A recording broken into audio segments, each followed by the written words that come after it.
Yeah. Yeah, the streaming is there. The video is working. Let me move this a little bit and let's go. So, first conversation is... my mouse is a bit freaking out. So, let's go on a field trip. Hurrah! So, I want to invite you. That's why I called you Dima the other day. I want to invite you to Fly Sound next week. So, Fly Sound is... I really think this is a very badly chosen photo to start this place. I mean, Fly Sound is this place. Ah, that would be useful, right? Just give me a second. Sorry, that would be really useful if I show you my screen. Fly Sound. Let me just go back again to the photo that they chose to open the website. I mean, it's very bad website design in my opinion. You see, this is this photo you see in the website, and then the place is this place. So next week, on Monday, Tuesday, Thursday, Friday, and the other Monday, 1st of May, I will be mixing the soundtrack of the movie in Fly Sound in a 5.1 system.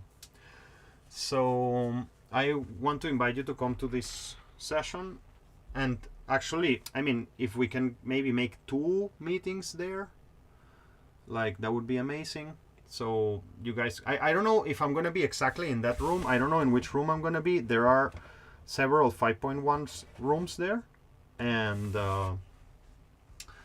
my proposal is that just like we see the calendar that I'm gonna be there, and then we decide when it's better for you to come. I don't know. So I guess I'll send you. This is what I'm gonna do, so we don't waste so much time on that. I'm gonna send you my calendar of mixing there. I will put it like you see everything that says there mixing in Fly Sound. Like I will screenshot that, and I will put it on the channel there on our chat, and yeah, and 1st of May. And you guys decide. You two guys decide when is it good for you to come there, because I think the guys there also told me that they can give you like a tour of the place, and I think it's really relevant to our course because they also have, I mean, Fly Sound is a really major place, and they have also what's the name, Foley. And actually on Monday, the director of the movie told me today, on Monday is maybe not the best day to come, but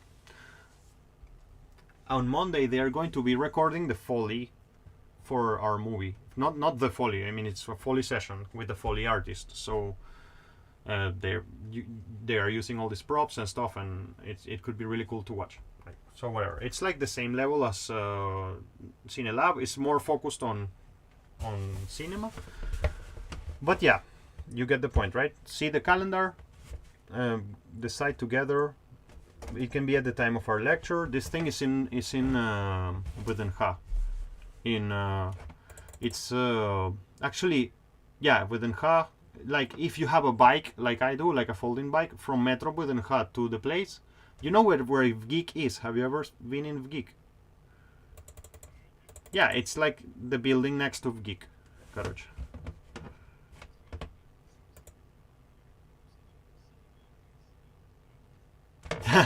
Yeah. Yeah, you're right. It's like this place, it's not even called cinema anything. Like, how can they be more focused on cinema than CineLab? Yeah, no, I mean, I guess that what I mean is that they are not so focused in music in Fly Sound. It's more focused on cinema, but their joke is really good. So yeah, I've been there already, and it's pretty amazing. And we must discuss this 5.1 mixing thing. You have to go there. It will be the final nail in the coffin for Ableton, Andrei. It would be the end. It would be the end for Ableton.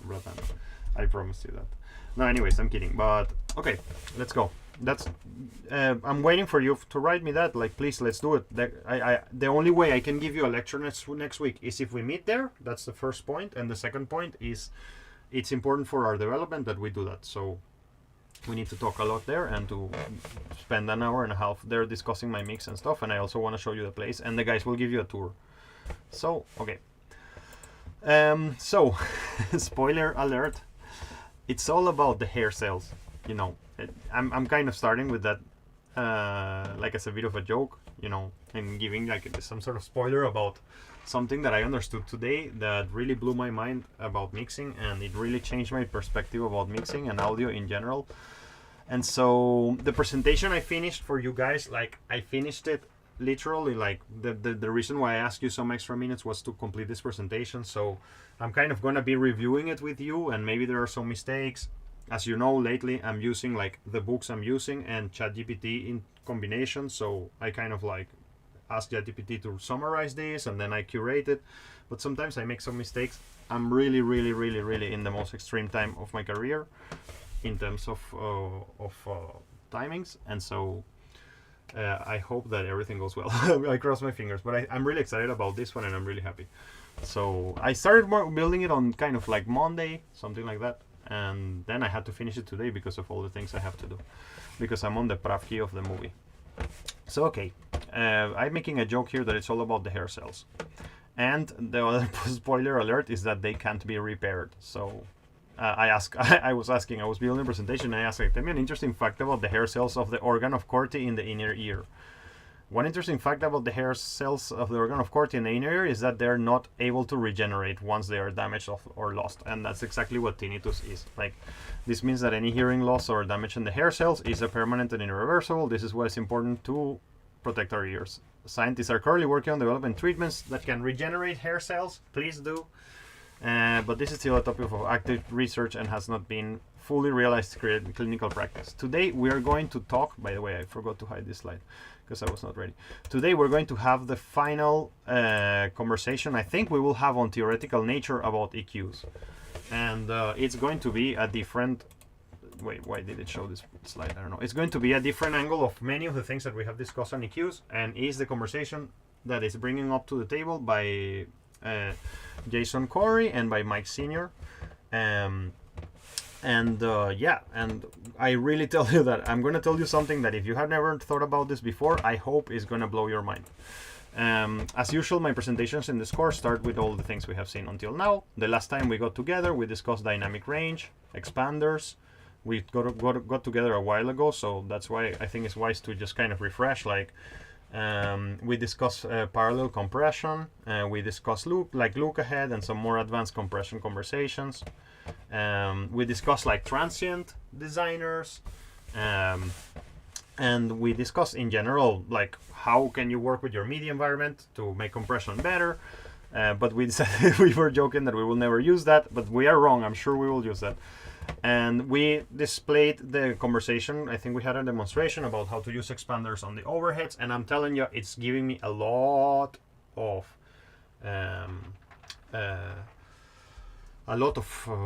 joy to be using expanders all the time. Like, I'm really happy about this. By the way, before I go into the main content of this lecture, I want to tell you, let's not look at this slide. I mean, this is where we're going to start, but I'm going to distract you. So I want to tell you guys that do you guys have ever tried an Oxford inflator?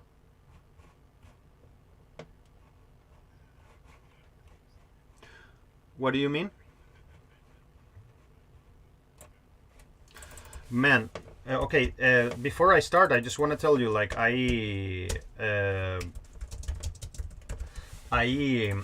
yesterday, I'm going through something with my clients, and let me discuss this with you for a minute, because there are two things going on. I'm so busy that I'm not doing my work so well. So with them, especially with my clients, because in me, my order of priorities is like, I mean, imagine at the moment, in this second of my career, I have the movie, I have all the students of MMS and all the lectures, and then I have sort of 5 bands that I'm mixing or recording or something in the process. And so the bands now are my lower priority of my life. Like, if I have to postpone something, it would be the bands. For example, Introvera, remember this band that we have done a lot of things with their material. They wrote me to write a new song, to mix a new song.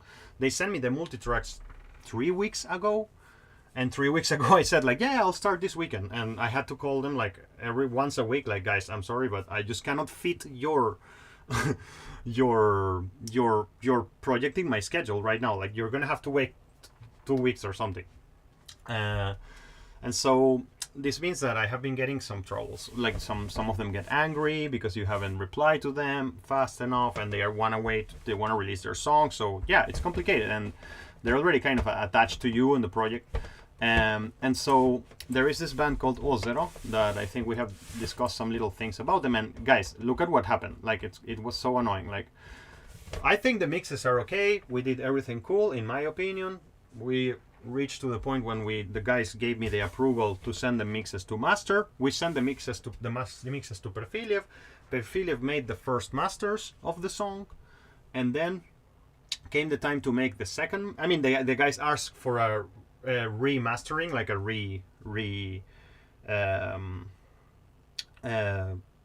review of the masters that Alexander Perfilev did. So we already went to master version 2. And after master version 2, I sent the master version 2, and like kind of 24 hours passed or something, and look at where we are here. You can see the in the screen, right? Guys, and look at what happened. Like 24 hours after, you see, like I sent like a video of me listening to them in MMS, like, hey, everything well. And the guy's like, wow, that's much better. Всі остальні треки все круто. And then like 1 day passed, and then this message came.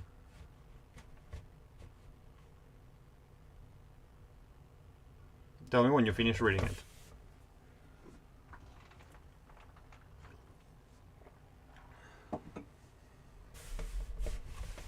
So, you understand. You understand that we were already in version 2 of the masters.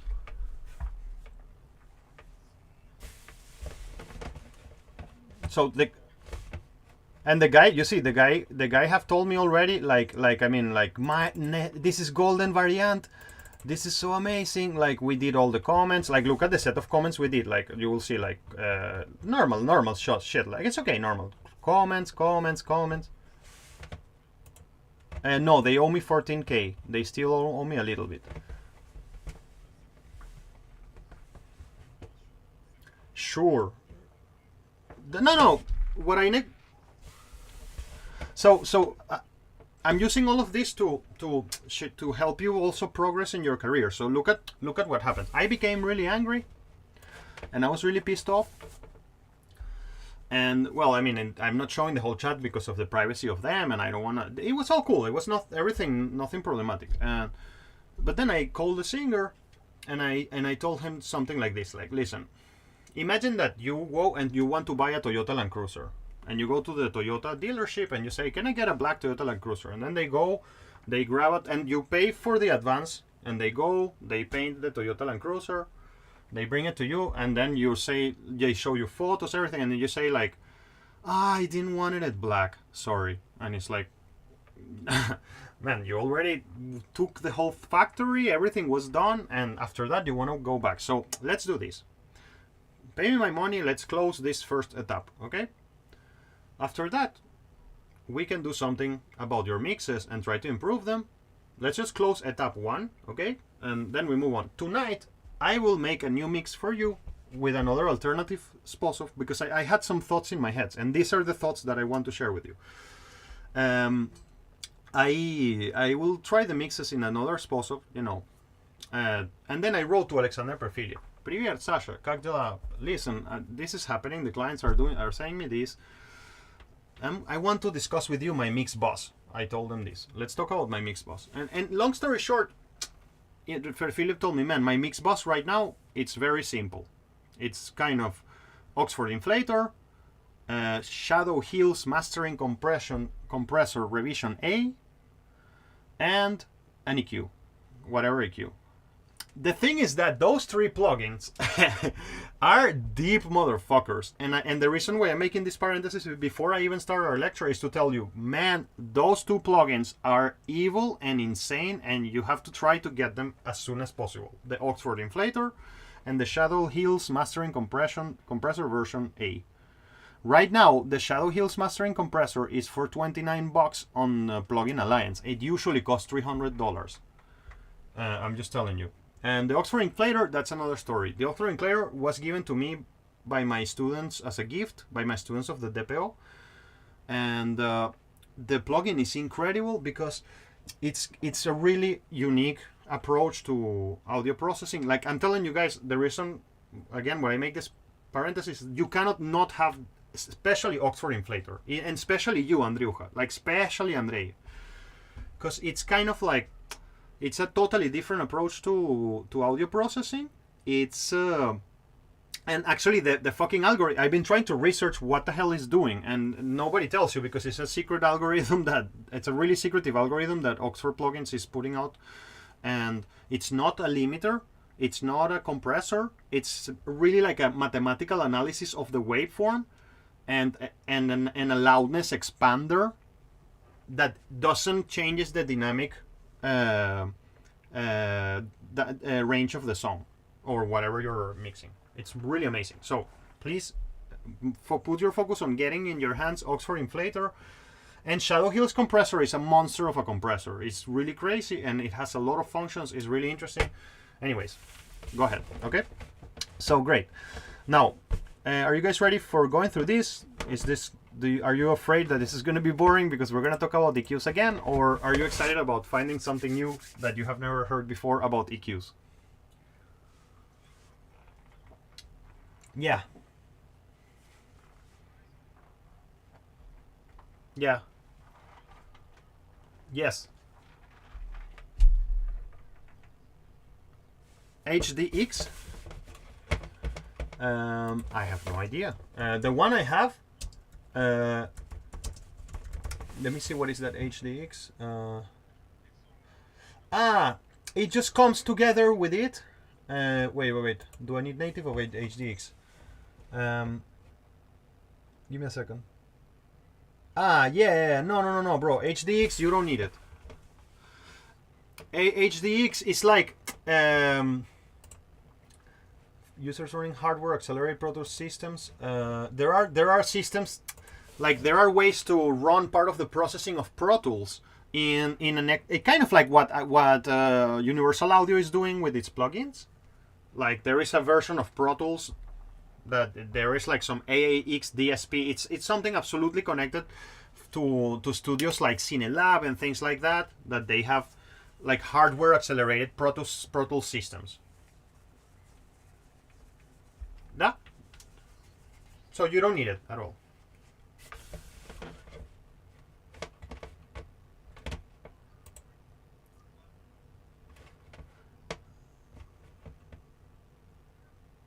Yeah, just go and buy that shit, man. Any way you can get that thing. I don't know how, but go and get it. It's really urgent, man. It's really urgent. Like, I mean, I can demonstrate it for you, but it's really outside of what I want to do from this lecture. And so this just happened to me last night. And so to these guys, I remade my mix bus. That's what I did. I went and remade my mix bus. And I think the results were quite positive. And what ends up happening is that you end up having a track that is less energetic in terms of volume, but louder. Like the waveform looks less like voluminous, and it's like you can see it with the LUFS. It just makes everything louder. Of course, I'm sure it has its negative effects, but I was using it quite mildly, and the results were super huge. Like it was like loudness without distortion. And you see, Sasha Perfilev just told me, man, I only use 3 plugins. But he was cheating a little bit because he was saying like my mix bus is very simple, and it's like he has the inflator, which is a very powerful plugin, and the Shadow Hills compressor, which is really great. The Shadow Hills is fucking huge compressor. Really recommend it. Okay, guys, let's go. So this can I move on? Everything cool about this? Okay, great. So the chapter, we're going to analyze a chapter, and I beg you, give me attention a bit because I learned a lot doing this presentation. It was really curious, but I really learned a lot, and I thought, oh no, we're going to talk about EQ again. Some things will be boring, some things will not be boring, and I will tell you something, if it doesn't blow your mind, it means that, well, you knew it already. But if you didn't know it, you will get your mind mega blown today. Let's go. So the chapter is called EQing for a reason. And so it tells you something like, kind of like, hey guys, you see, like you use dynamic processing kind of to fix things in time, like across time, in the time dimension, you know, and you create envelopes. Like it's kind of like what you do when you're doing something when you're compressing an audio signal, you're kind of changing its envelope, so he sees it kind of from the point of view of time, like kind of like from beginning to end of a signal, etc. But the frequency domain, of course, gives you problems, so you need to be fixing the frequency domain in your mixes, and yeah, this required other tools. So of course, the most common is the equalization. Great, hurrah! This lecture will discuss EQs, why it's important for mixing, and why EQing is often misunderstood by small studio users. And the next lecture, we will see more advanced EQ, frequency, crazy domain things in the next theoretical lecture, because the next lecture we will do it in play sound. So the whole chapter starts talking about frequency, masking, and balance. If I tell you the word masking, what do you tell me back? Elon masking. Ah, that's really good, man. Luckily, that joke is recorded, bro. So, and for you, Dima.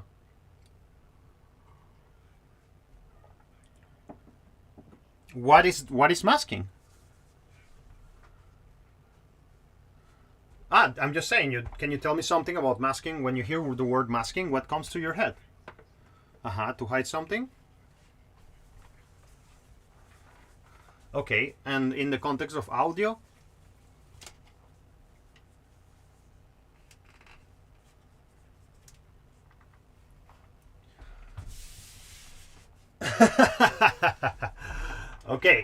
Okay, guys, look, I am extremely happy that you have not understood yet the concept of masking, and that today you're getting this from me, because I'm always like thinking like, man, poor guys, like they have been hearing me talking for 2 or 3 years, like it must be a pain in the ass, and I always afraid to not give you something new when we meet, and this moment is really important between us. So masking is a very, very important concept in audio engineering that we all need to understand, and let's go and explore that concept. So masking in audio engineering refers to the phenomenon, I'm going to read a bit just to help me to make it faster, where a loud or prominent sound in a mix can make other sounds that share similar frequency to be less distinguishable. In other words, one sound masks the other.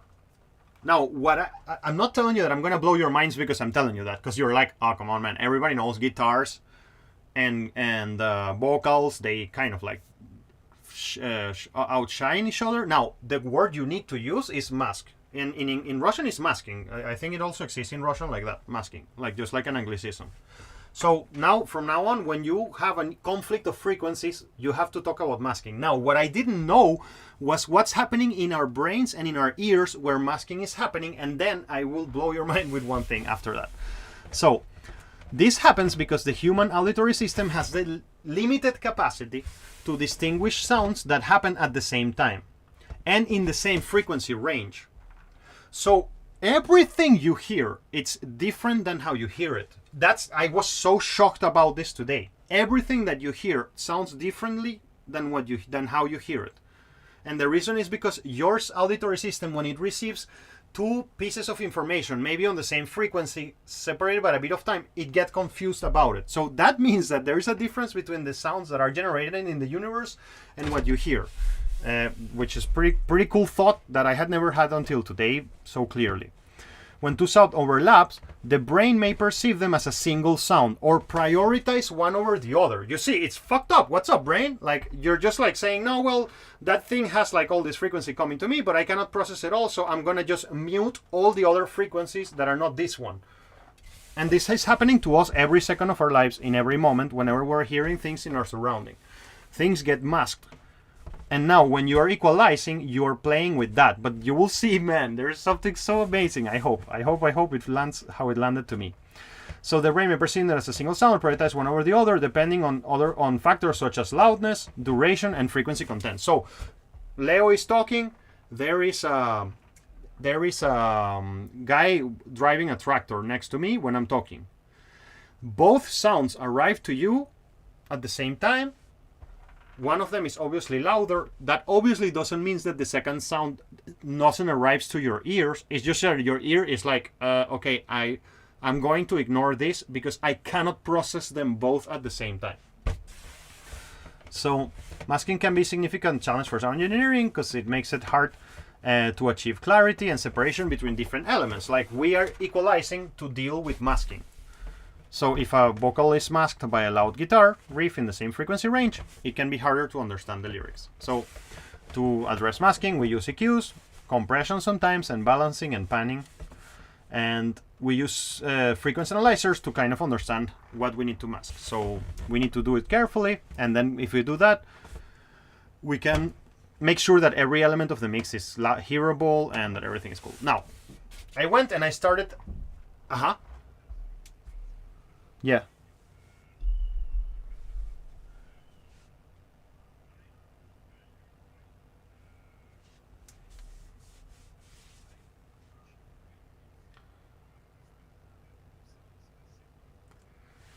Brilliant question.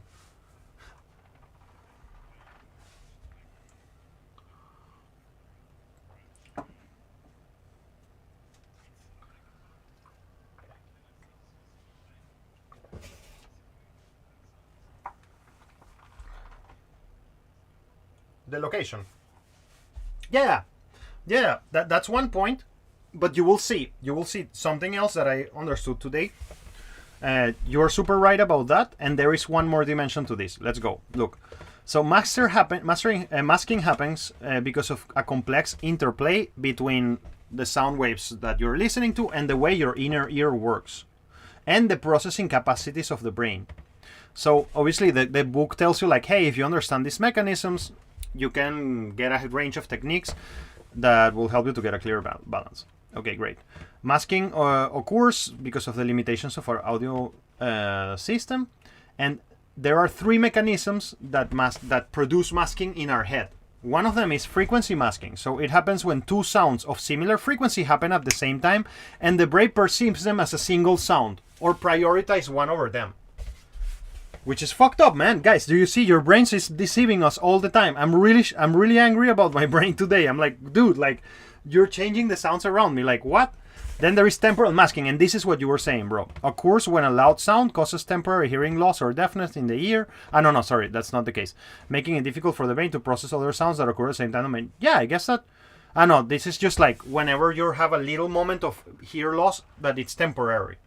And that's a temporal masking. And simultaneous masking is when the brain prioritizes the louder or more prominent sound and suppress the other while losing lateral inhibition. And I heard that word and I was like, what the hell is lateral inhibition? And I'm gonna expand it in a second. There will be another little box that appears here that would be about latering. Well, let's do it right now. So check this out. This is the main reason, Dima. Lateral inhibition is a process that involves the inhibition of nearby neurons in response to a stimulus. So imagine for a second that this is the area of a hair. If you're watching the camera, like this is the area of one of those hair cells, and then this part gets affected, and then the nearby neurons get switched off temporarily. And so in the context of audio processing, lateral inhibition, it's kind of like a system that the brain has. It's like, man, this is too much information. Let's switch off these receptors for a moment because I want to focus on that one. So in the context of auditory processing, lateral inhibition occurs when the hair cells in the inner ear sends signals to nearby cells saying like, shut up because I'm listening to a loud sound. And then the nearby cells get like inhibited. And so this reduces the sensibility of some of the hair cells, making them less likely to respond to other sounds. You get it, right? Already. Like lateral inhibitions are important for auditory processing. It helps the brain distinguish between different sounds in complex auditory environments, but it can lead to masking. So it's a glitch of our brains that masking occurs. And this is what I was thinking wrongly until today. Masking doesn't happen in the air. It happens in our inner... It's kind of like a fishka of our sound card in our heads, right? And when I realized that, I was like, oh shit. This means that we don't EQ to remove the frequencies. We EQ to manipulate the hair cells in our ear in a certain way, exploiting masking to channel human attention into a particular center of focus. That was the mind-blowing sentence that I wanted to share with you. And I hope you understand what that means. When you're EQing something, you're not removing really the frequencies fully from it. You're just favoring like doing something so your hair cells can hear something better than the other. But you can't remove those frequencies. You remove a little bit of them, and that's clear. We both know that you remove a little bit of those frequencies. Yeah, sorry, I have a visitor here. Привет, Сириус. Привет, малыш. Привет. Да. Почему мы с тобой не смогли приехать? Я сейчас на уроке, малыш, с моим студентом. Хочешь их сказать привет или нет? Да? Да, привет, друзья. Sirius is here. Ребята скажут привет. Ты их не слушаешь? Да, это Sirius. Ты их не слушаешь. Привет. Хочешь их послушать? Да. Смотри, смотри. Сейчас, ой, держи, как мы можем это сделать? Ой, ты сейчас в моей руке, вот так. Они тебя слушают сейчас, если ты говоришь. Привет. Привет. Они тоже музыку сделают. Сириус, тебе нравится музыку? Ну да, я тоже делаю музыку. Ты тоже сделаешь музыку? Можно я тебе покажу, Покажи. как могу делать музыку? Покажи. Можно? Да. Ой. Можно я покажу? Можно сюда? Ага, ты хочешь сюда стоять? Сейчас. Да. Да. Убери такой кубик. Сейчас я уберу. Сейчас, Сириус, я уберу кубик. Сейчас. На. Один момент. Давай, стой. Ага. И что ты их хочешь показать, дружок? Смотри, папа. Да. Надо сейчас музыку. А, там с пианино? Да. А, я понял, но сейчас пианино не Мне включен. Мне нужно играть на пианино. Тебе нужно играть на пианино? Сделать музыку. Смотри, я сейчас тебе даю пианино, и я когда урок закончился, я иду с тобой, играю с тобой. Хорошо? Ну да. Да, я извиняюсь, что я сейчас не могу, малыш, мы сейчас в уроке. И разговариваем про музыку. Сейчас, друзья, один секундочку, сейчас. Скоро я буду с тобой, дружок. Okay, so, did I blow your minds with that sentence or not? Or you don't feel it? I mean, you get the point. It's like the equalization, it's happening. Like, I was really thinking that masking was happening to the frequencies, not in my ear. I really was thinking that incorrectly. And when I realized that I'm equalizing not to make the waveform look I mean, the waveform will look different. The waveform will be modified. But if the human ear will not be there, maybe there will be not a possibility to perceive that difference. You understand what I mean there? Да.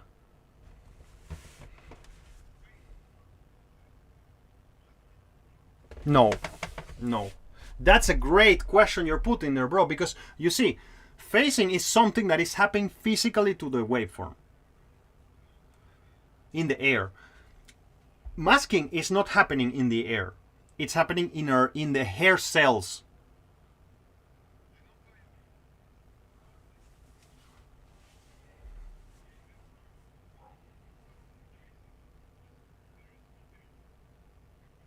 Good point. There is a good point. I see your point. It's a really good point. But I think, you see, bro, that's the interesting thing, man, that no, I guess I was gonna say that the phase cancellation happened in the air, but no, it doesn't. It happens in the mathematical architecture of the DAW in that case. But when I felt today, I just felt this and it really shocked me, because if you were thinking like me, you just kind of, I mean, you knew what masking was, but you had never given to it the name until today. Maybe yes, maybe not. Maybe you don't remember. Maybe you were thinking about this before and you forgot. But I was living a lie for all my life. I was thinking that masking was happening outside and that I was manipulating the signals so every entity in the universe could hear them in the same way. But it's impossible. No entity in the universe will, if another entity from another planet or another animal, they will not have the same masking as you. And so they will hear your mix and it would sound totally different than how it sounds to you. Kind of. And this means also that maybe mixes sound different to every people, obviously. And this is obviously, we know. But now we know even further. Well, whatever. If this thought is mind-blowing or not, it's up to all of us to decide, but for me it was really interesting to understand this. So, okay, let's continue. If you want to talk more about this, just tell me and we can, but yeah, I'm going to move on. Yeah. Yeah.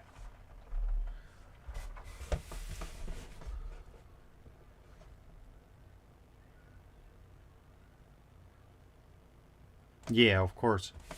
Yeah. Yeah, and sometimes I experience some things like a change of pressure, like things like that. I don't know. This is super. There are a whole range of sound artifacts that we get in our heads. Yeah. So okay, let's continue. Look at what Mike Senior discusses when he starts thinking about equalizer. So yeah, of course, an equalizer adjusts the levels of different frequencies relative to each other. Obviously, inexperienced engineers tend to overuse EQs, mix down EQs, because they are trying to improve the tones of each instrument, and they are forgetting that the goal is to achieve a stable balance. Remember that he was talking a lot about stable faders, and that you see, he sees it from the point of view that if you have your faders in a stable situation, then you hear that and then you analyze what's sticking up, and that's when you have to start thinking about compressing something, for example. So he's kind of telling you something similar from the EQ point of view. It's like, if you don't have a stable balance, it means that something needs to be EQ'd, but you don't EQ to change the tone of something. I mean, that shouldn't be the goal. It means that you're correcting an error of recording. I hope that you get the nuance there, between the difference between the two. So in the book he discusses all the text I showed you before of masking. It was my research, and in the book he discusses frequency masking. Like he says, well, it's a psychological phenomenon that accepts our perception whenever we hear several instruments playing together at once. If one instrument has a lot of energy in a certain frequency region, then our perception will be desensitized to that frequency of the other instruments. That's beautiful. If you guys get this in your bones from now, it would really help you, I'm sure. EQ represents EQ presets, of course, are not useful, obviously. This is the material of the book about it. Even if each EQ, even if each individual instrument sounds good on its own, you will still need some equalization to compensate for frequency masking that happens when. So even if everything is recorded beautifully, perfectly in isolation, when you play them together, some of your hair cells get confused, and you will have to help your hair cells. So basically, mixing is the process of helping the hair cells to hear something, and that's a way to see mix, like defining mixing maybe. So a good mix EQ settings is not necessarily one that makes the instrument sound best on its own right. It may be the one that fits the instrument in a crowded mix. So I mean, yeah, again, things in isolation and things in combination are different. And so this maybe stands a little bit against my top-down mixing, starting from vocals isolated. But obviously, I mean, you have to be mixing all the time in dynamic ways. That's why you add another element and then change the character of the vocals too, and of the guitars, whatever. Da.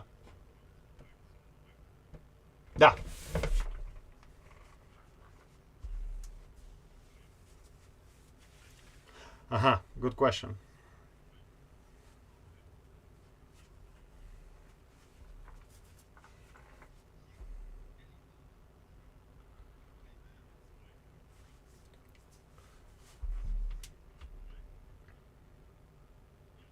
Yeah, I understand. The reason why I'm so mind blown by this is because, look, remember when we met in the foundation that I told you that I made a dissertation in London. My final project was how to create a speaker system that can be played in every planet in the solar system. And so I've always been obsessed about the fact that is the human-made music can only be appreciated by humans, or if I play it to a alien, will the alien be able to perceive it? And so I was thinking that the changes that I'm doing to the mix were objective, and that every entity in the universe will be able to perceive them. I thought that they could perceive it a little bit different, of course, but I didn't thought that. I mean, I thought that when I was like removing a frequency, I was kind of really removing a frequency, and all I'm doing is sort of like popping it down a little bit, so I fool my ears and to pay attention to the other one, kind of. But I thought that I was like really changing that waveform, and every single entity in the universe will experience that sort of similarly. But now I'm in doubt. You see, I'm like, oh shit, like, yeah, I have.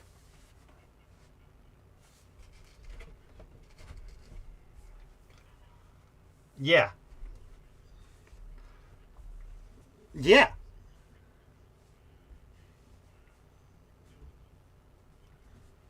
And communication. Exactly. Exactly.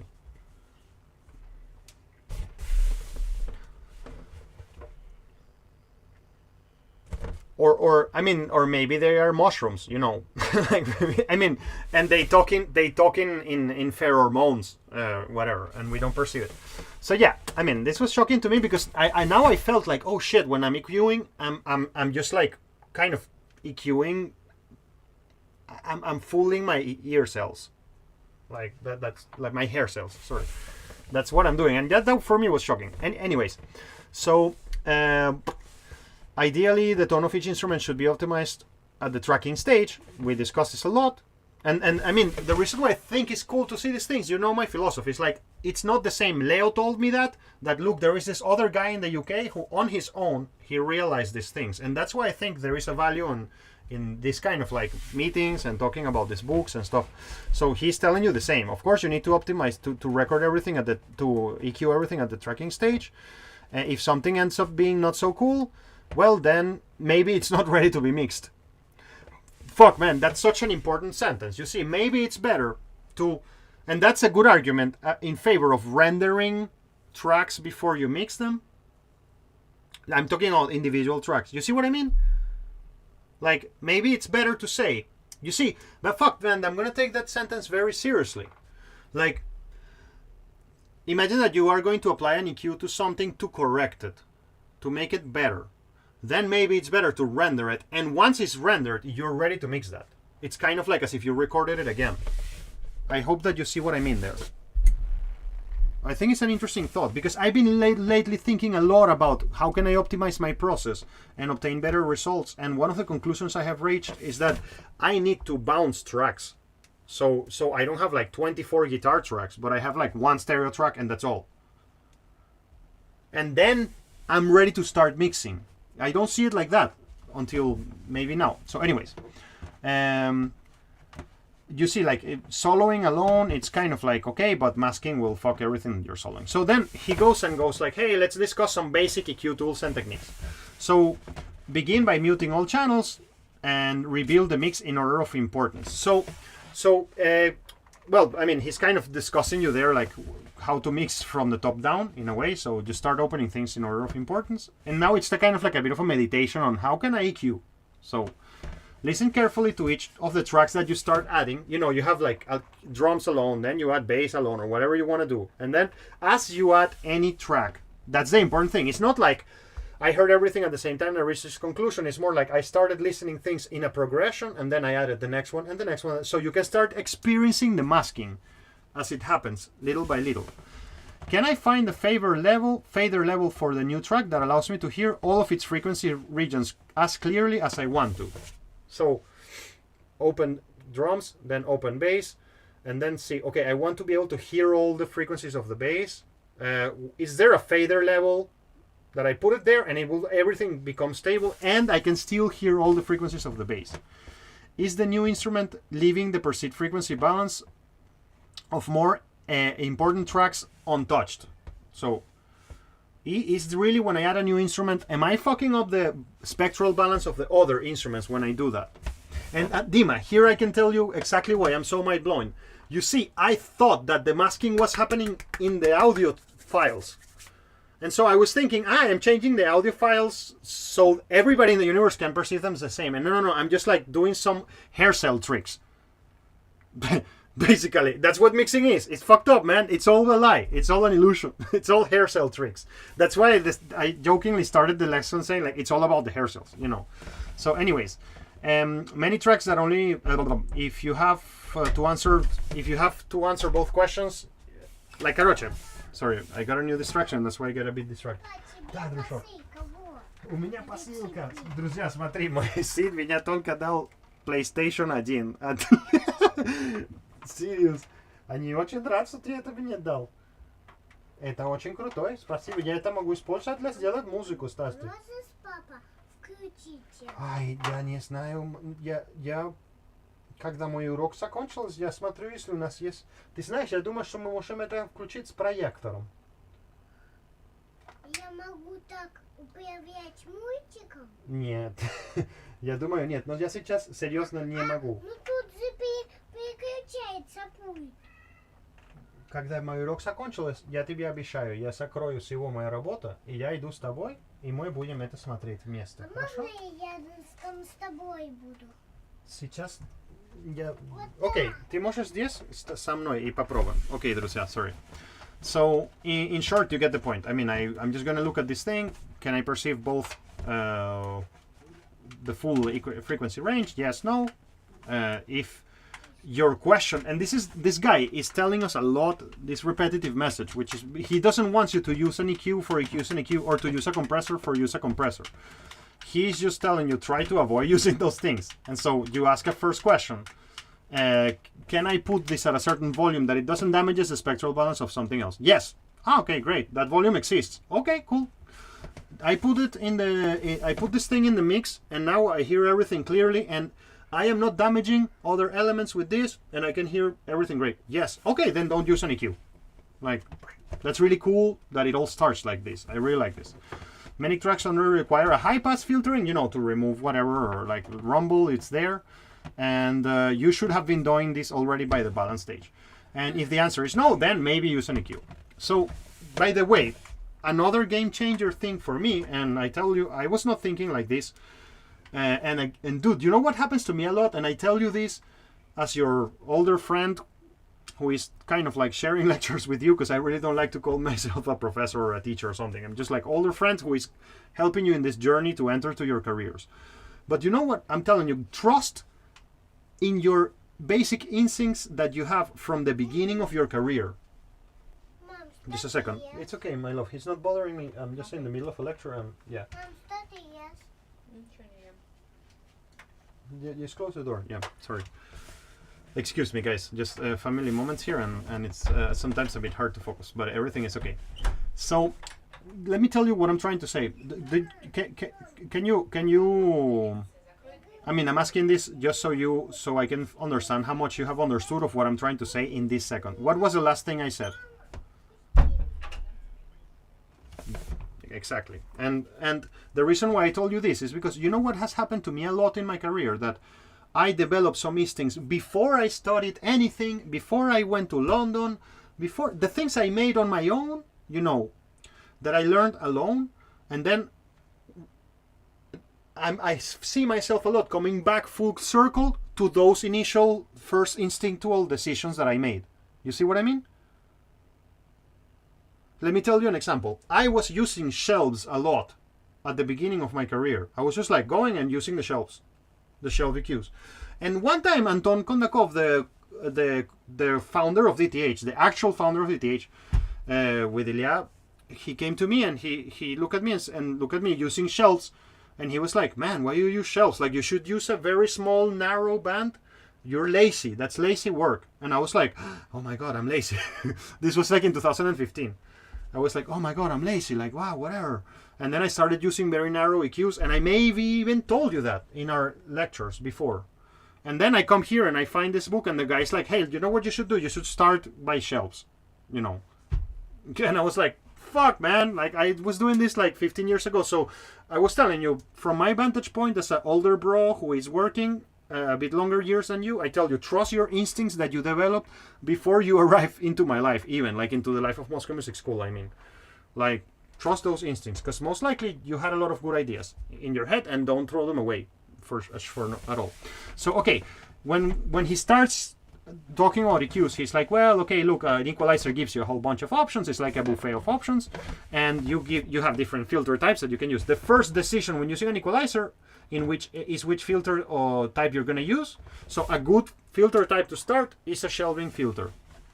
So I'm not going to read what a shelving filter is. Obviously, there are two variants, the low and the high shelves, great. And shelves have at least one user variable. So shelves let you change gain or Q, whatever. That's all obviously super basic stuff.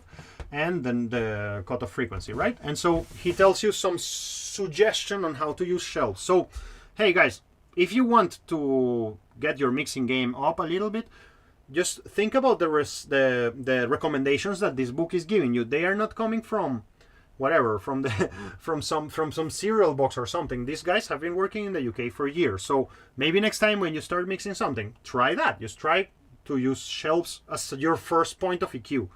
And so then the next thing that he does is recommend you like an algorithm of how to use a shelf, which we both know, we of course have not discussed many times, but have thought about a lot. But let's see what he's telling us. Like, hey, find whatever thing that it's whatever track that is giving you an unstable fader. So you already should know what that means. It means that a fader that you feel that you're gonna have to be moving, and just, I don't know, bring it up a little bit so it kind of stands out a little bit. And so then listen to that frequency, listen to your thing, and put all your tracks, turn the one that you're thinking about a little bit up, and when you start putting it a little bit up, some of those frequencies are going to either be exaggerated or underrepresented, and then think about that. And so if a frequency range of an instrument is too prominent, try to think which half of the frequency spectrum is where that problem is, obviously. And then move the filter gain just to kind of like push that region a little bit down until your balance feels stable. Basically, everything that you think already and that you have been doing already, but take it from this point of view. You want to be in a situation when you can turn that track up and then you don't feel that any of the parts of the spectrum rise too much. Because remember that he's telling you this from the context of masking. That's why he's telling you grab your track that you want to modify, turn it up a little bit to see what is being masked and to see what is masking that track, what the track is masking on its own. And then return that down to 0 and gradually start lowering the filter. Compensate with your shelf and turn your fader back to the place where it was. And if the balance is still not okay, then start thinking about using a compressor or something. Because the ideal thing would be that we have a plan. So again, repeating all this section of shelves. It's like, hey, why don't we do it like this? Turn off something up, check out what's getting masked, find the range where that thing is, and start by shelving it a little bit. And then turn it down and see if the masking remains. Because now that I'm starting to see this from the point of view of masking, I'm starting to feel very differently what should be my role when I'm EQing. What should be my role when I'm EQing is not to remove a frequency, it's to fool my freaking hair cells on my ear. So, and what I mean by that is that it's relative. You see, I hope that you feel what I'm feeling today. It's relative. It's relative to other sources. You're not EQing something for its own. You're EQing something so the interaction of it fools our hair cells. Okay. So then he talks about picking filters. Like, when would you use a peak filter? Like a bell or something. And I don't know what could be useful here to discuss that it would new to you. I don't feel anything in particular.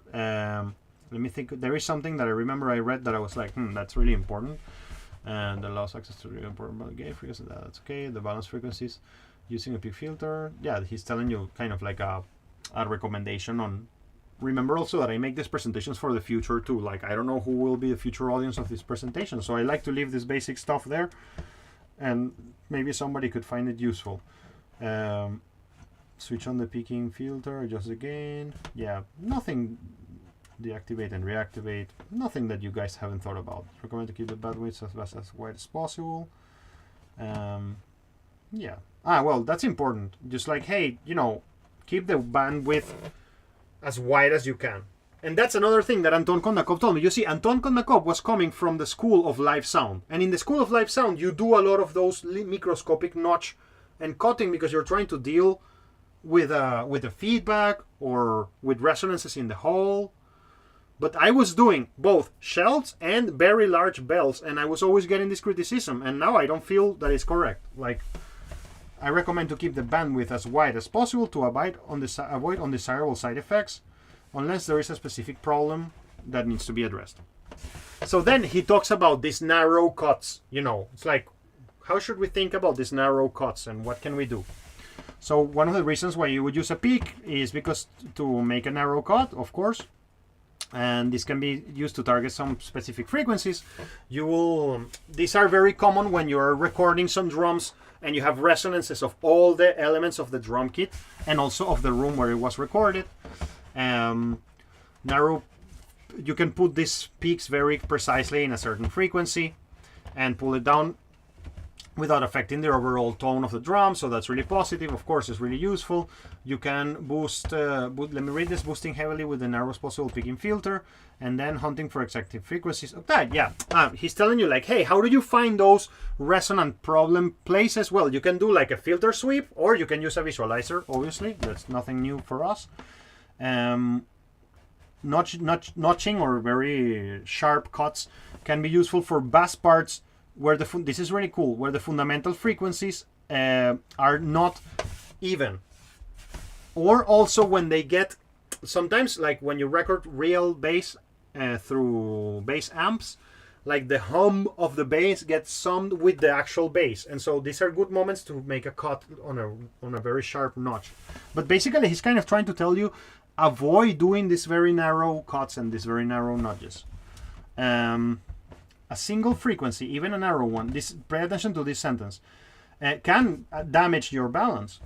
So wideband and narrowband frequency imbalances should be listened for a while, working with peaking filters. Basically, when you make a little peak, just don't take it for granted that it already works. Just take it easy and listen to it for a while, and then assess if everything is okay, because making such a little cut can also affect the balance of the whole instrument. Because of masking. God damn it, because of masking. So then he goes and kind of like makes some further thoughts on EQing in general. Like, you want to maximize audibility of new instruments by balancing key frequency components. Check this out, guys. And today I hope that we move forward in our understanding of mixing together. Maximize audibility.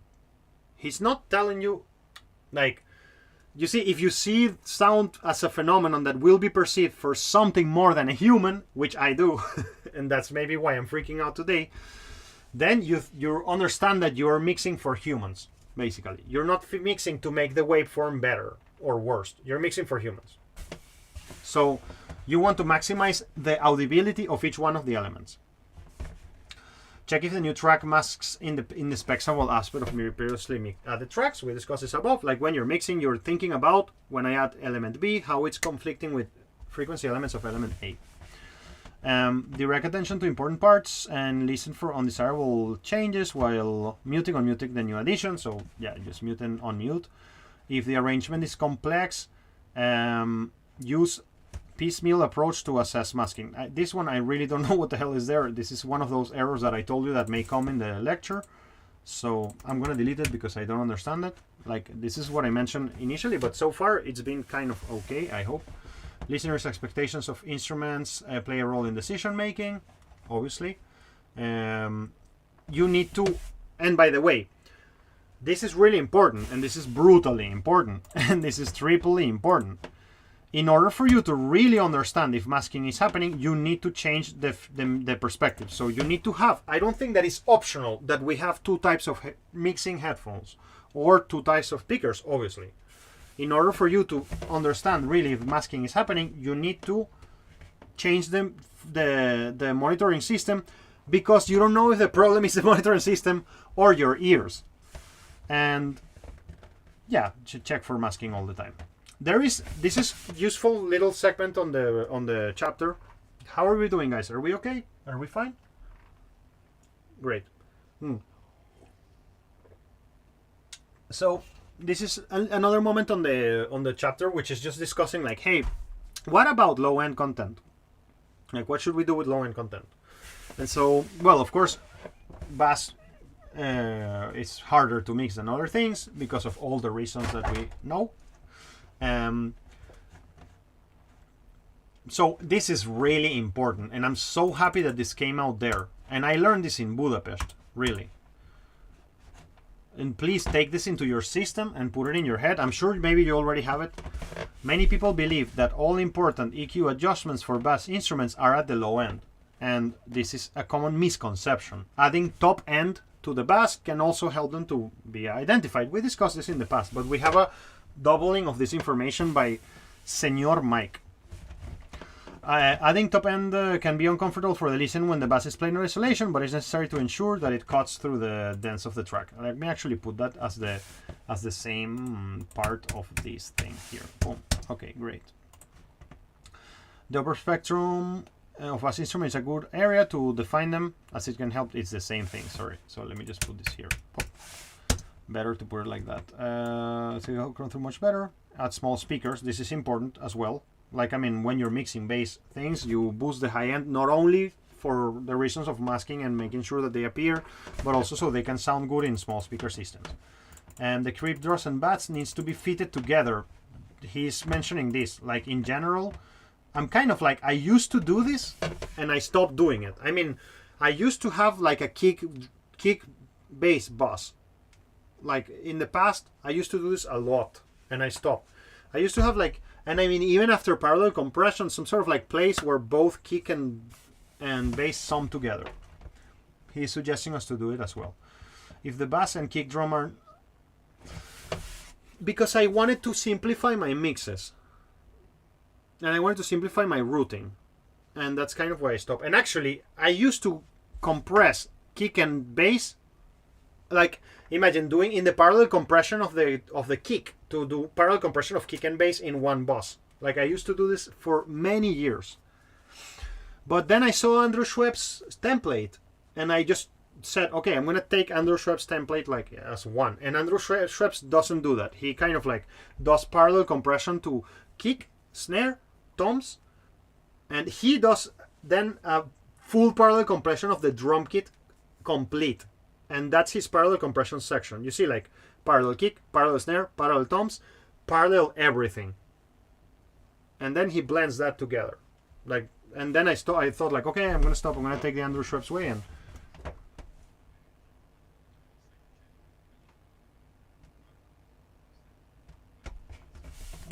I do it a lot. Yeah, nowadays, more than before. Yes.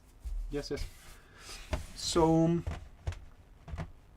When adjusting the EQ for the kick drum, create a hole for the bass to fit in by cutting around 400 hertz, just a couple of dBs, so it doesn't sound hollow. So I guess that he's suggesting us, and you see, like, even the microphones have that EQ cut around 400, 300. Like, it seems to be a pretty obvious thing that when you're working with kicks, like, you can open space around 300, 400 that the bass can occupy.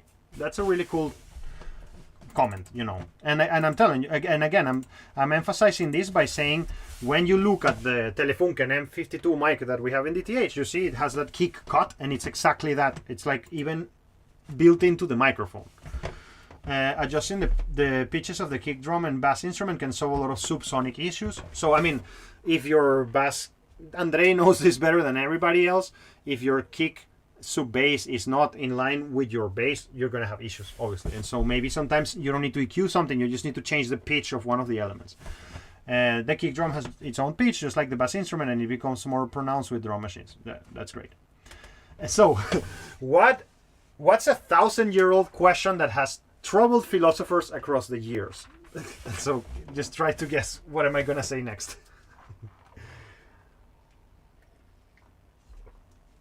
What will be the price of Bitcoin in 10 years? Exactly. No, I'm here obviously kidding. It's like EQ before compression or compression before EQ. So there is a moment when there is a conversation about this, and you will see the answer that he gives, and it's a cool answer, and let's go. When ordering EQ and dynamics, consider the frequency balance within the track's processing chain. So basically, he's just telling us, he spends a whole fucking half of a chapter or something just to tell you something really obvious and stupid. It's like, if you put a compressor and it works, then don't EQ before it. If you put a compressor and it doesn't work, try to EQ before it. That's kind of what he's saying. So let's read it. When ordering EQ and dynamic, consider the frequency balance within the track processing chain. If you're satisfied with your dynamic processors, put the EQ after the processor. If you feel that there is something that it's not working with the compressor, put an EQ before the compressor and equalize it before you compress. Reassess your dynamic settings in response to the changes in the frequency balance. That's exactly what I just said. EQ at multiple points. Use different EQ settings to achieve a musical compression sound. Yeah, basically he really spends a whole bunch of lines just to tell you there's nothing I can say about it. If you don't like it,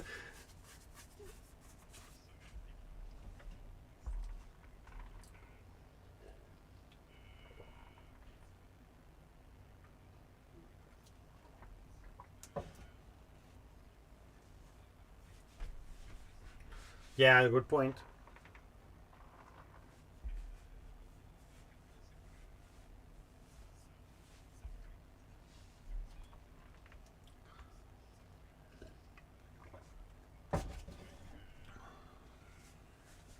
Like a multiband, like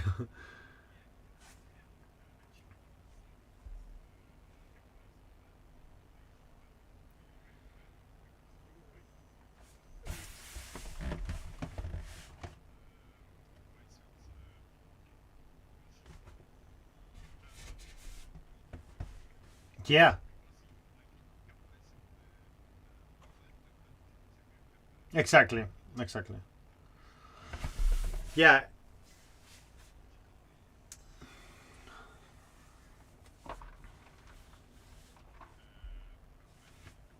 Yeah, I was always kind of like had this philosophy, and again, I took this from Antoni from Ilya, but I'm not sure if it's a good idea or a bad idea. But I took this from Antoni from Ilya, which was like, if I cut before compressing, I will return it afterwards. You know, like cut, compress, boost, something like that after compressor, like in the same magnitude. But nowadays I just became really good at using the fucking sidechain filter of the threshold, and so that's kind of what you need. Like so I mean, basically the reason why I decided to put this here, even though it says nothing, is just to say, hey, it seems like there is not a consensus about this. Nobody has a rule, or well, these guys don't have a rule for it. So then in the last, we're almost done here, in the last moments of the chapter, he's discussing good EQ habits. So da.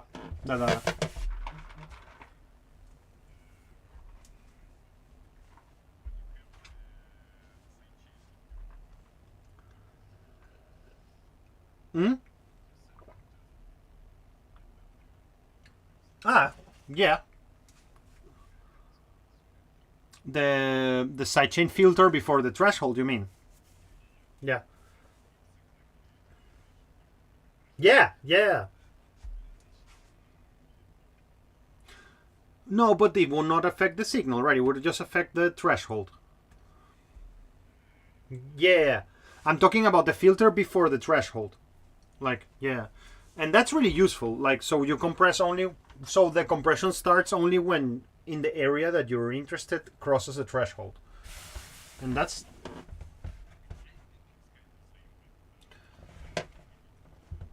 Yeah, it's very similar to that, exactly. That's why I stopped doing it too. And I just started using that because it's inbuilt and I don't have phase issues there or something, So, okay, he's telling you this, and I'm really happy about this as well. Something that another confirmation of something that I developed on my own, and it just somebody else is saying it, and that makes me happy. Look, so when you're using EQ, better to focus on cutting frequencies you don't want rather than boosting frequencies you do want. This is because boosting can create a bias and make it harder to choose the right settings. Because when you boost it, you become like, oh, sounds better. So he just telling you as a general rule, it's like a good habit to maybe try to mostly cut. EQ boost can also cause phase shifts, which can negatively affect the sound by comb filtering, obviously. EQ boost can also create distortion, which can make things sound less focused. It's generally better to use cuts instead of boosts to minimize these issues. However, there are some situations where a boost may be necessary, obviously, such as missing balance, blah blah. When using boosts, it's important to exercise care, be careful about it and not overdo it.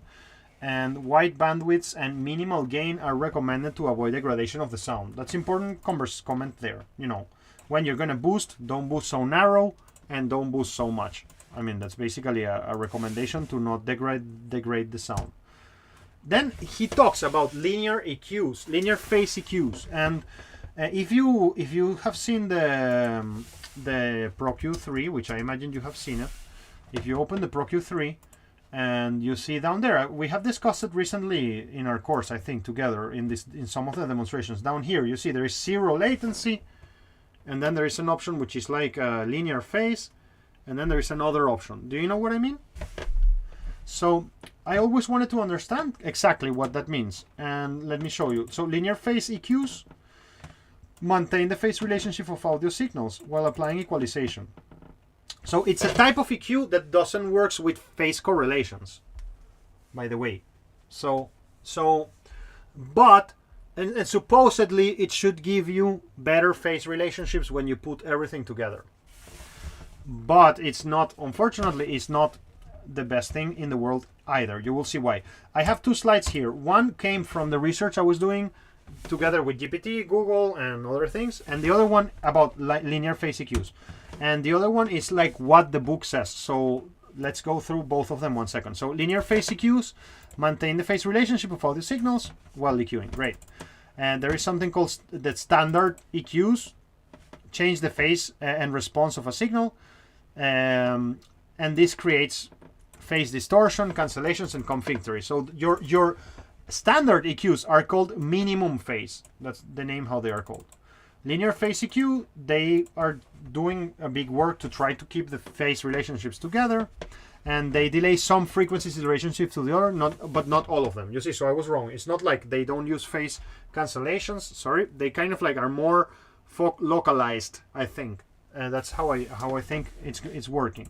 So this allows for more precise equalization without phase-related artifacts, but they are more CPU intensive. So obviously, when you switch when you switch this from 0 latency, it's really interesting to see it in Pro Tools. Like when you switch from 0 latency Pro Q3 to linear phase, it just consumes like 3 times more CPU.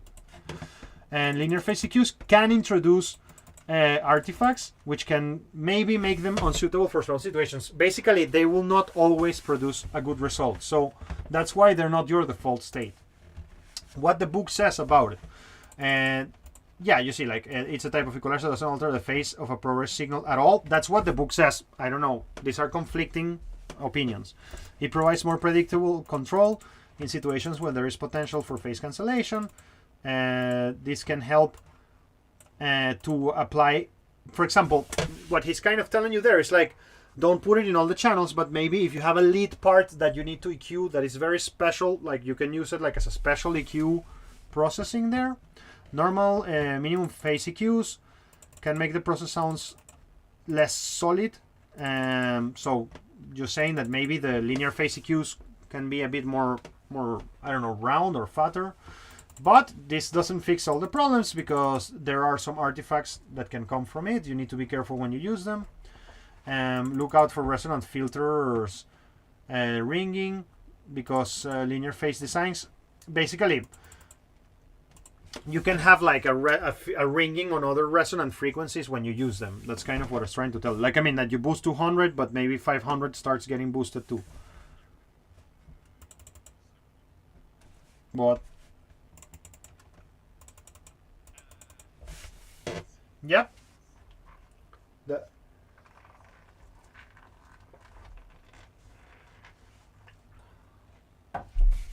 It's frequency dependent.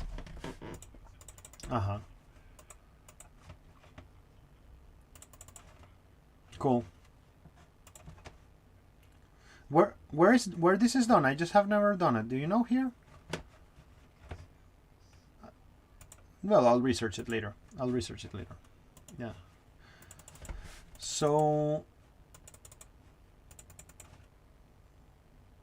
yeah, well, he's telling you some like LP10 is a linear phase plugin that you can use, and etc. So yeah, we're almost there. Then he has a conversation about EQing multi-mic musical elements and mono-recorded signals. Is this the same or are they different? Basically, what he's trying to tell you is like, okay, you have a vocalist singing, you will EQ the vocals, and you recorded it with a mono mic, and then you have a drum kit, and you have to EQ the separate elements of the drum kit.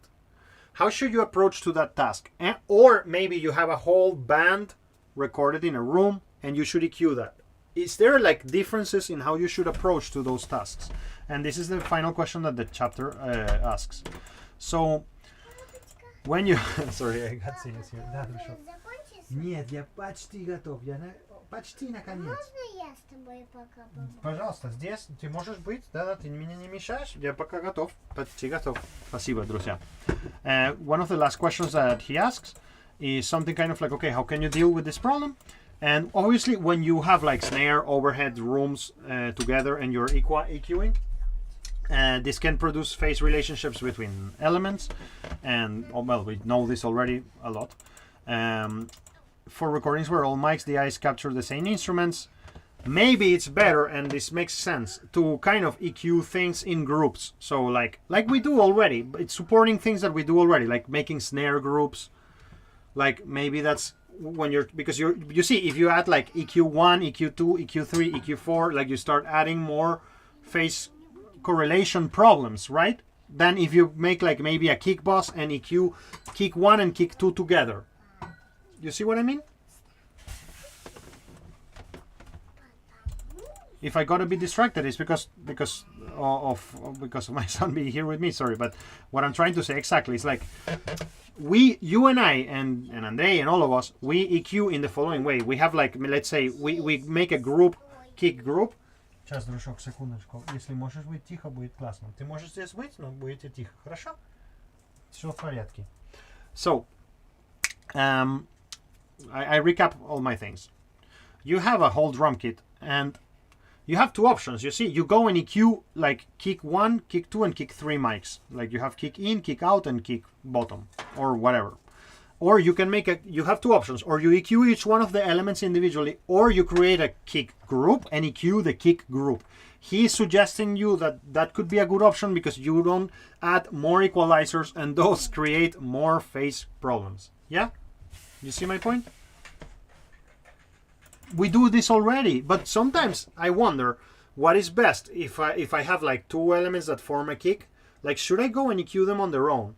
And next mix I will try just to maybe try to just EQ the kick boss and not to EQ them individually. That's why I'm gonna try to do that next time. I usually EQ like the individual microphones and then EQ the boss too. So maybe it's worth thinking about that. Whatever. Double check internal level relationships to ensure balance before processing. 3 options available when group channel faders. This is kind of what I just said in a way. Like you have 3 options when you're grouping channels faders that are still unstable. Change phase, and I mean, he's kind of telling you this. Sorry, my son left here, and that makes me a bit more focused. Excuse me that I lost my focus for a second. He's trying to tell you this. When you have an instrument that was recorded simultaneously and you have many elements of it, maybe it's better to not EQ. That's the first thing he's telling you. Because when you add EQs, you start changing the phase in between elements. And dude, that is really true. And that may be one of the problems that my mixing has, that I kind of load too many EQs. And maybe these things should have been done on the recording stage. You see? Again, this pops out. So he's kind of telling you this. You put a multi-microphone instrument together. How do you approach to make it sound better? Well, the first thing you should do is check timing, phase, and polarity, obviously. The second thing you do, the second option you have is to individually EQ everything or to do a group equalization or something like that. So everybody has their own working methods. This is just a meditation about what you should do.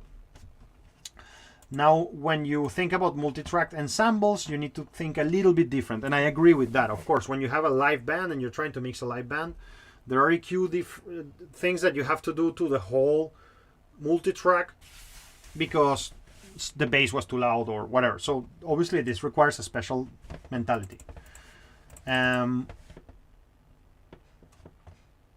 Yeah, I'm just reading here. I don't find anything important here. And so what are the limits of EQ? That's the last question he asked. Like, what are the things that people try to do with EQs that you shouldn't be doing with EQs or something like that? EQ adjusts the levels of frequencies that are already present. Obviously, it cannot add or anything new to the sound. That's really important. Like, you see, he's in another mindset. He's not in the mindset of like, whatever, fix it in the mix. He's in the mindset of like, let's record this well from the get-go, and you cannot add something with an EQ. It cannot solve all tonal problems. Like, I can just do this, and I can just compile all of this together. A dull electric piano feeding into a keyboard amp will not sound bright, no matter how much high end is boosted, because there is not much happening over 4 kilohertz. I mean, basically, you cannot fix it in the mix, Batman kind of thing. EQ is static and cannot deal with frequency imbalance that alter over time. Well, he's not talking there about... Somebody's calling me on my phone. He's not talking there about dynamic EQs, I guess. It's important to recognize the limitations of EQ and not to spend too much time trying to solve every mixing problem with it. Absolutely true.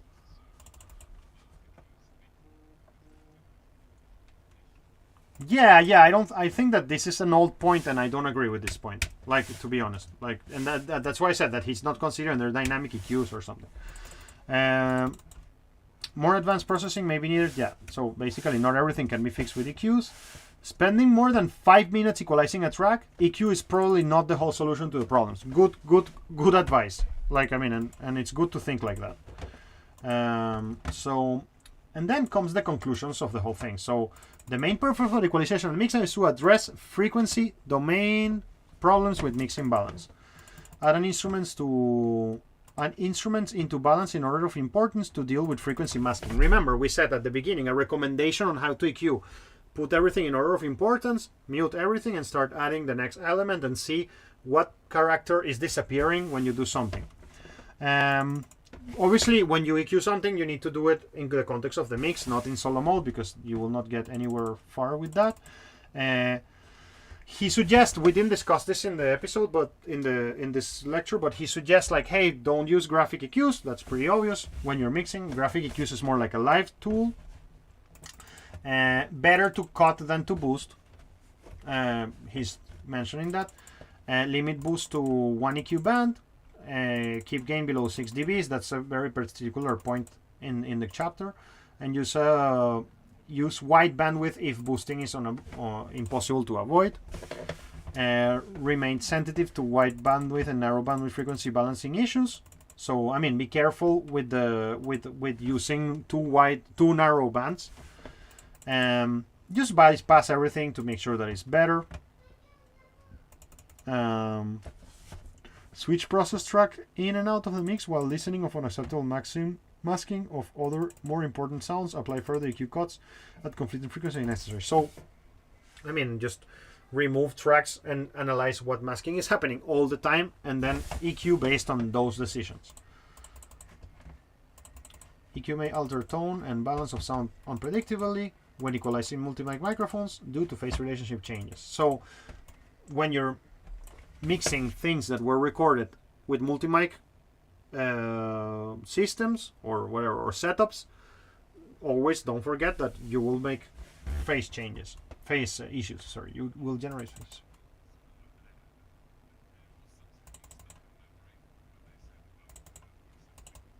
Yeah.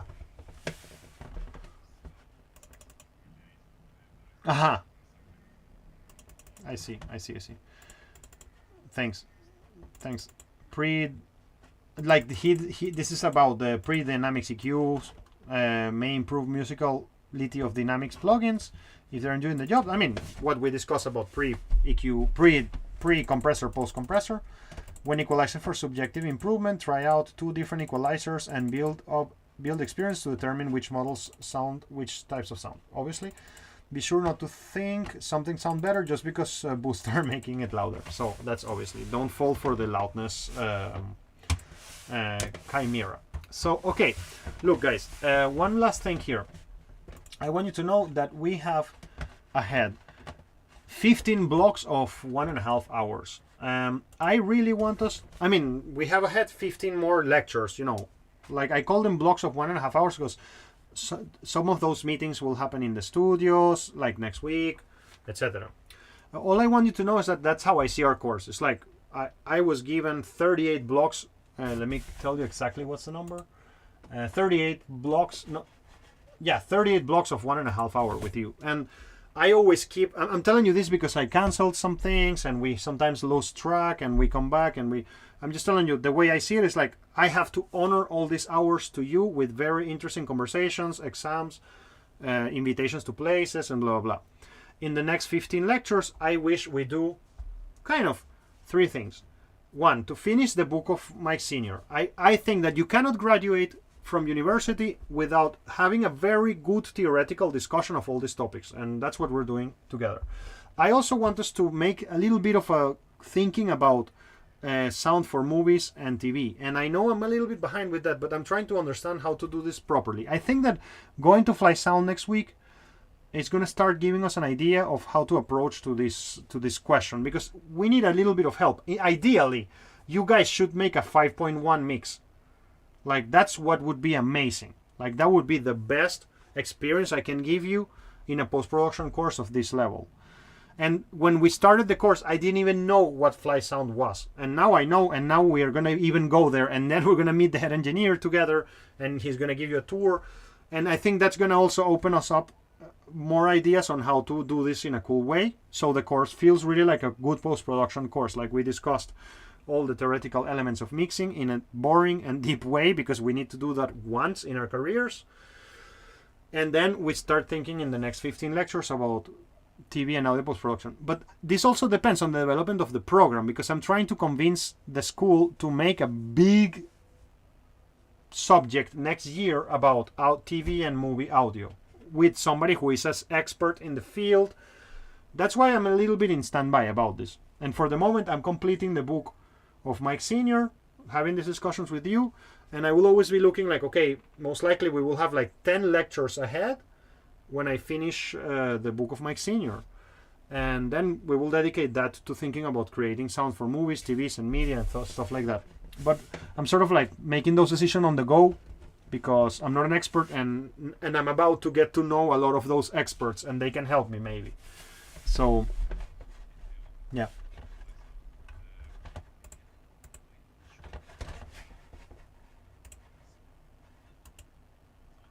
No, it can be. I think. No, I think that I mean, I am gonna be quite busy, and I have a lot of work to do. Yeah. I mean, yeah. What I think we should do is like, let's try to find a moment when you both come together, and just and we consider that our lecture, and then we will feel, because this is the first time I'm going to work there. I don't know. I don't want to push the limits of that relationship with that people. Очень почти, малыш, super почти. And so you see what I mean. Let's get the first meeting, and then maybe you guys can come and see the whole thing. And I will not read that as lectures. You see, you can just chill there and sit there for the whole time with your laptop, do some stuff, and just hang out with me while I mix that thing. I would love that. But let's see how everything is with them. So at the moment, and for example, let's also think, you guys couldn't find a moment in which you both can. Okay, then everybody can go independently. Like one time you, one time Andre. But for me, it would be better if we just do it like one with both of you. In the worst case scenario, in case the whole thing is pipettes and it's hard to set up. You see what I mean? I don't know. So in principle, right now, try to find that moment. If you don't find it, we discuss how we do it. But we have to use this opportunity for you guys to come and visit that place while I'm there. Okay? All right. Awesome. Bye-bye. Thank you, guys. Thank you. Пока, Андрюха. Пока, Дима. Thank you. Ciao, ciao.